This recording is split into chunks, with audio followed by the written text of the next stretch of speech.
Hello peeps, this is Frodo Finds. Welcome to my video. Welcome to my closet. Yeah, today's video, Democrats actually it's being exposed now in how their playbooks to turn illegals into voters. All right, so it's being exposed and starting in Minnesota. Now, Minnesota is, I think in 2023, they allowed illegals to obtain driver's license, and everyone can get a driver's license in Minnesota. So whether it be you're illegal or legal, whatever. So that's why a lot of illegals are going to Minnesota now. Right in the Midwest. But anyway, and this is how they're gonna do it, and you're gonna be able to see it. So we're gonna watch it. This is how we started. As of today, all Minnesotans, regardless of their immigration status, are now allowed to get a driver's license. The License for All bill was just signed into law at the Cedar Street Armory in St. Paul. That's where we find our Pauline Lee, joining us now live with a closer look at the impact this will have on our state. Team Walls. Yeah, that's right, Shayla. You remember this once was law here in Minnesota. That is before then Governor Tim Pawlenty revoked it in 2003. But as of 11 o'clock this morning, this is once again the law of the land here in the state, surrounded by a huge showing of supporters from elected officials to a number of local organizations. Excuse me. Governor Tim Walz put pen to paper this morning and put that bill into law. License for all. The Migration Policy Institute estimates there's about 81,000 Now, it's undocumented, right? So a lot of those undocumented is probably in the legal process. There's probably, I don't know how many, probably on the way to become legal. A lot of them is probably good people, and they do deserve to get those driver's licenses. But what about those? What about the other ones? So there are loopholes. So as Tim Walz, if you all know that, he ran for vice president, with Kamala Harris. Look at him. Yeah, he's signing into law back in 2023 to get all license for all. Come on down.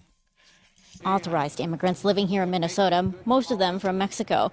Opponents have long argued that a law like this could lead to things like voter fraud. Here we go. So how is it going? All right, so this is the meeting between the Minnesota election officials. They did confirm illegals can vote by using their state-issued driver's license. All right.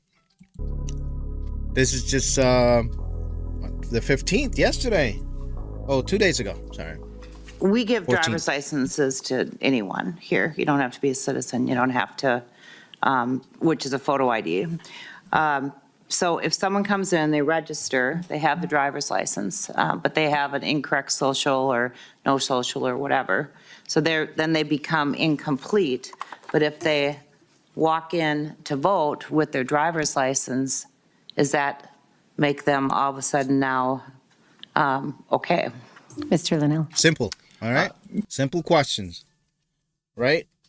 Simple question. The process is asking, even though when they get the driver's license, even though that, their application is incomplete, like whether it be like, missing Social Security and all that stuff. And she's asking a question. Madam Chair, so the designation on the roster for someone whose registration had been incomplete, if they present the election judge with that acceptable identification document, that would clear the challenge from the roster and they would be permitted to cast a ballot.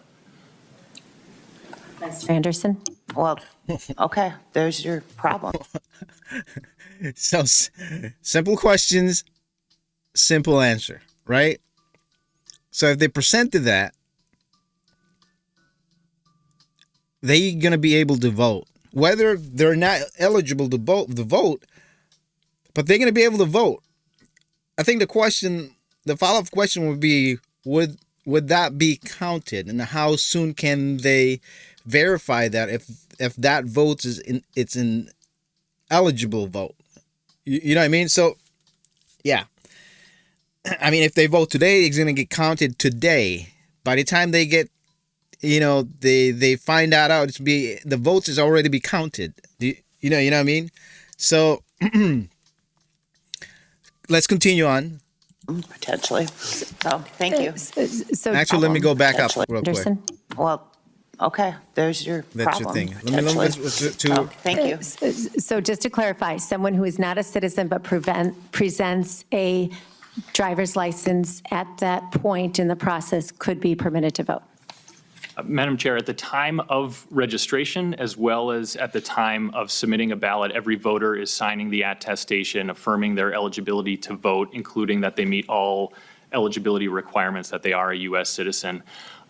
If it's determined then that the voter was not in fact eligible to vote, that information would be provided to the county attorney for investigation and potential prosecution. Vice Chair Anderson. Madam Chair, but if they sign and they say they're eligible to vote and they walk in with a driver's license, Yeah. even though they're not, because we give driver's licenses to anyone in the Yeah. state, they can vote.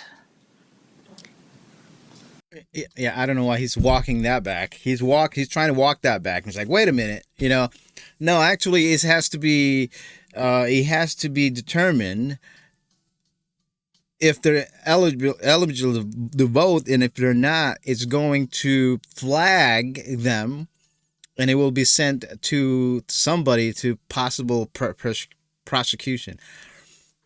That's what he's saying. But then again, like I said, the vote will be counted, right? Especially if they vote for Democrats. Especially if the person's on the voting poll, and whoever's in charge on the voting poll, they're gonna let that slide, right? Don't tell me they can't. They're not gonna be. People will say, "Oh, you're stupid." They're not gonna be able to see who they voted. Yeah. Yeah. Sure. If they sign that they're eligible. Mr. Linnell.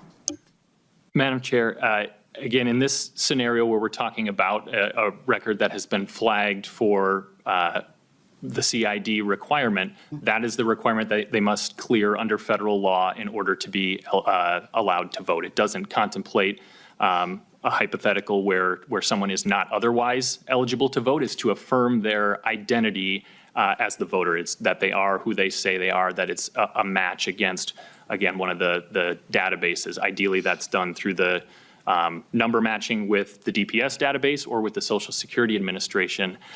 It is the other elements of being eligible to vote that the voter is attesting to and certifying at the time that they're registering and when they are casting a ballot. Yeah, the question, the follow-up question, is that real time though? Is that real time? Are they going to be able to say, and they're going to be able, because that's I think you can register to vote in the same day. In Minnesota, I think you can, because here in Illinois you can do that. You can register to vote in the same day and be able to vote that day. So if it's not real time, then there is a loophole. And that's what that's what they're looking for, is that loophole. Is it 100% or 99.9% foolproof? I think that's the question. Thank you. So the answer to my question is yes. Under that scenario. It is yes. They'd be able to. They get their driver's license, again, because we give them to anybody here. They register to vote. It doesn't match with the Social Security number, so they're flagged, but they come in as long as they have an ID, which is that driver's license, and they sign that they're, eligible to vote, they can vote. And they're then no longer flagged. They're on the system. Is that correct? Mr. Linnell. Madam Chair, if I could add and maybe stepping back from those that are flagged as CID on the roster, for anyone that's presenting documentation to register to vote, that is affirmation of their identity. The driver's license has not been used as proof of citizenship for the purposes of registering to vote. It's affirming that they are who they say they are. So Right. In any of these cases where someone were to cast a ballot if they were ineligible to vote, There are also reports that are generated post-election for voters that are challenged that counties will run to show status of voters that had been updated due to the fact that they've now cast a ballot that can be reviewed and referred to the county attorney. They check if the vote was deleted only after the elections. Opponents have long argued that a law like this could lead to things like voter fraud. If they present the election judge with that acceptable identification document, that would clear the challenge from the roster and they would be permitted to cast a ballot. Oh, boy. I knew it. I knew it. Yeah. I knew it. So, and they're not going to be able to catch it. Do you really think the Democrat would be able to prosecute those who voted, who abused the voting system? I highly doubt it.